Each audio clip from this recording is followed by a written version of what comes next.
ये सब उन्हीं ने हमें ये बात को बताया और सिखाई। कृषि विभाग ऐसे किसानों के लिए काफी मददगार साबित हो रहा है जो आधुनिक खेती में हाथ आजमा रहे हैं, साथ ही जो अपनी मेहनत के दम पर कुछ नया करना चाहते हैं। ऐसे किसानों के लिए राज्य कृषि विभाग कई महत्वाकांक्षी योजनाएं भी चला रहा है। वैसे खेती बाड़ी के यंत्रों की जानकारी और उनकी खरीद पर अनुदान, खेती की नई नई पद्धति की जानकारी, कुआं, स्प्रिंकलर और ड्रिपिंग की खरीद पर अनुदान। दुर्योधन को भी पिछले कुछ साल में कृषि विभाग की तरफ से काफी मदद मिली है। सबसे पहले पानी की समस्या को दूर करने के लिए इन्होंने अपने खेतों पर 50,000 रुपयों की लागत से एक कुआं बनवाया, लेकिन इन्हें इसमें कामयाबी नहीं मिल पाई। इससे हुए नुकसान से दुर्योधन काफी हताश भी हो गए, लेकिन सरकारी स्कीम कपिल धारा के तहत पंचायत की राशि से इनके खेतों पर कुआं बनवाया गया। इस कुएं में बिजली की मोटर से पानी खींचने की व्यवस्था की गई। कुआं निर्माण के काम में करीब 1.5 लाख रुपए की लागत आई, लेकिन ये पूरा खर्च सरकार की तरफ से वहन किया गया। दुर्योधन मेहनती होने के साथ साथ एक समझदार किसान भी हैं। इन्होंने हमेशा पर्यावरण और पानी की अहमियत को समझा है।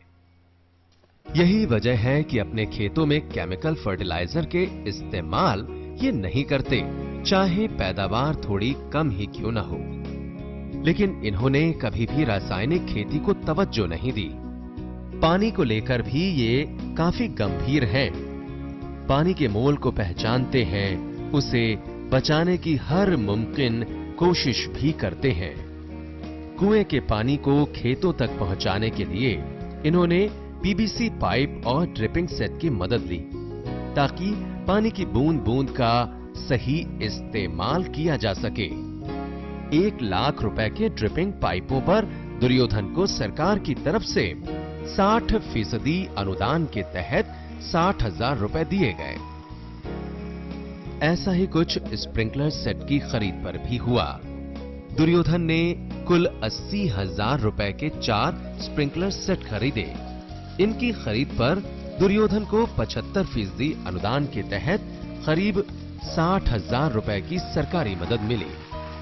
अपनी जेब से बहुत कम पैसा खर्च कर दुर्योधन ने ये तमाम चीजें हासिल कर ली, और ये सब इनकी कड़ी मेहनत और लगन का नतीजा है।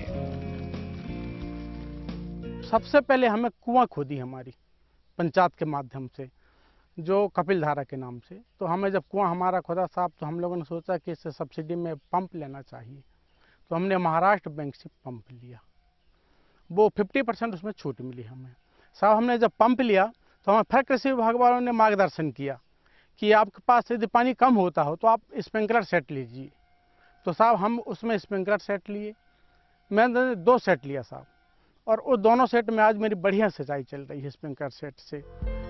पिछले साल दुर्योधन ने जमीन के छोटे से टुकड़े में अदरक से 16,000 रुपए कमाए थे। ये बाकी सब्जियों की तुलना में ज्यादा फायदे का सौदा साबित हुआ।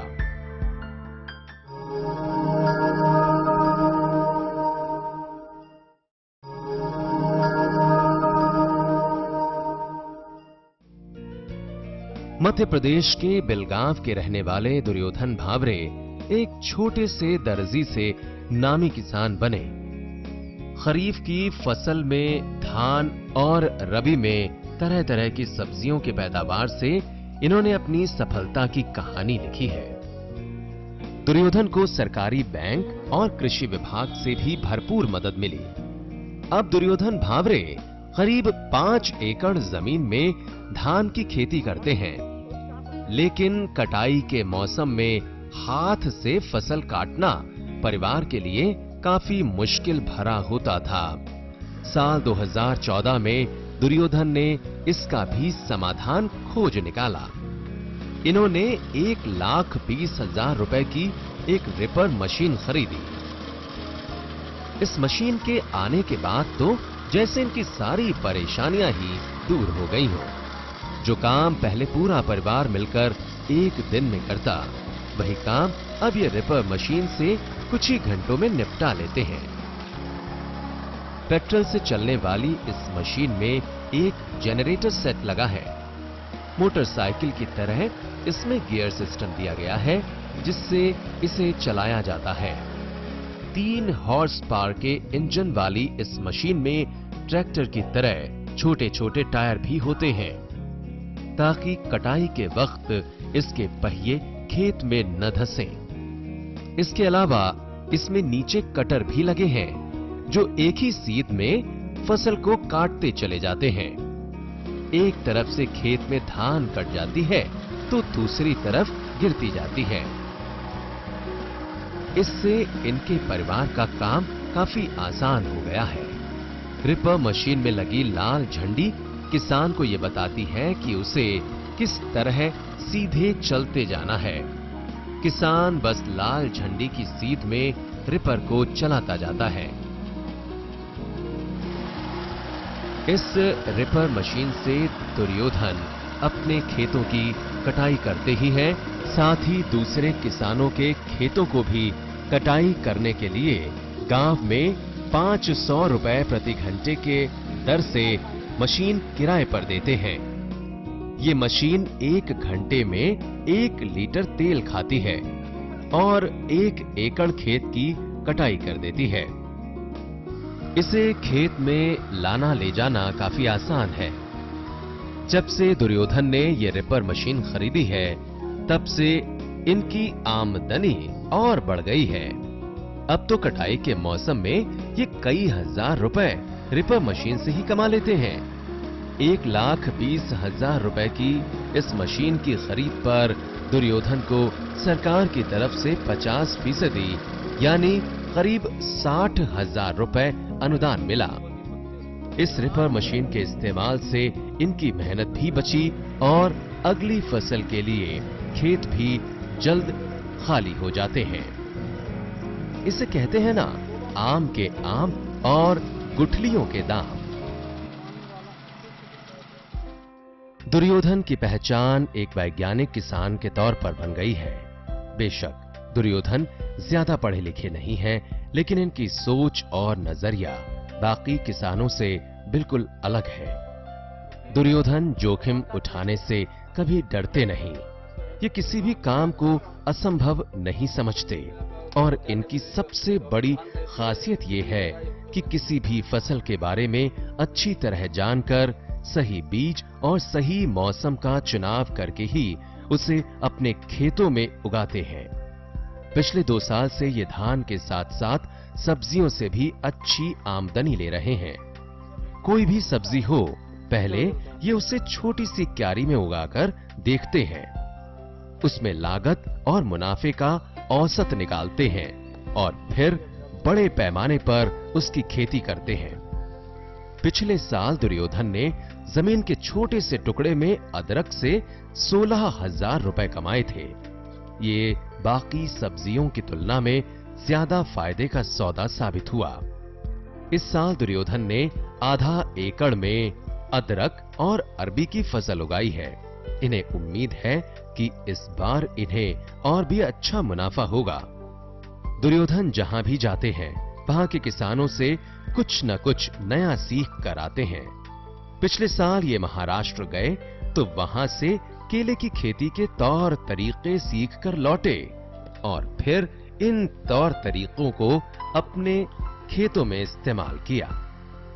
वहीं इनकी सफलता को देखते हुए कृषि विभाग ने इनका चयन किसान मित्र के तौर पर किया है। दरअसल कृषि विभाग की तमाम योजनाओं को किसानों तक पहुंचाने, उन्हें अच्छे खाद बीज की जानकारियां देने और उन्हें खेती की नई दिशा दिखाने के लिए कृषि विभाग इलाके के कुछ जानकार लोगों का चयन कर उन्हें किसान मित्र का खिताब देता है, ताकि उनके पदचिन्हों पर चलकर इलाके के बाकी किसानों को भी उनसे प्रेरणा मिल सके और वो भी खेती बाड़ी में बेहतर परिणाम हासिल कर सकें। आज विभाग के अधिकारी भी इनके खेतों पर आते हैं। इनकी उम्दा तकनीक और पैदावार को लेकर इन्हें सराहते हैं। तो किसान शुरुआत से एक्टिव रहा है। हमने जो भी प्रदर्शन दिया उन्हें किया है। अब आज ये स्थिति है सर, आप यकीन नहीं करेंगे, गांव में ऐसा पर्सन है जिन्होंने ब्लॉक में विकासखंड स्तर पे इन्होंने एक पुरस्कार भी लिया है जिला स्तर पे। तो कहना है मतलब अपने आप में एक जागृत किसान है वो। जैसे जैसे बताते जाते वैसे वैसे वो किया काम करते जाते हैं। और आज ऐसी स्थिति है कि अब अपने हमसे हटके भी करने लगे हैं वो। हमने केले के बारे में नहीं बताता, लेकिन अब विभाग से जाकर के उन्हें केला जाकर कर दिया। चाहे गांव के संपन्न लोग हों या फिर गरीब किसान, सबकी जुबां पर दुर्योधन की सफलता के किस्से आम हो चुके हैं। महज 8 साल में दुर्योधन ने जमीन से उठकर आसमां तक का सफर तय किया है। आलम यह है कि गांव के बाकी किसान भी इनके नक्शे कदम पर चल पड़े हैं। फिलहाल आपसे लेते हैं इजाजत। नमस्कार।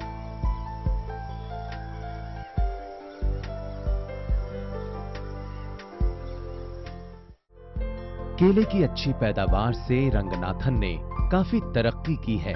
ये लगन और मेहनत से खेती करते रहे और कामयाबियों के नए आयाम छूते चले गए।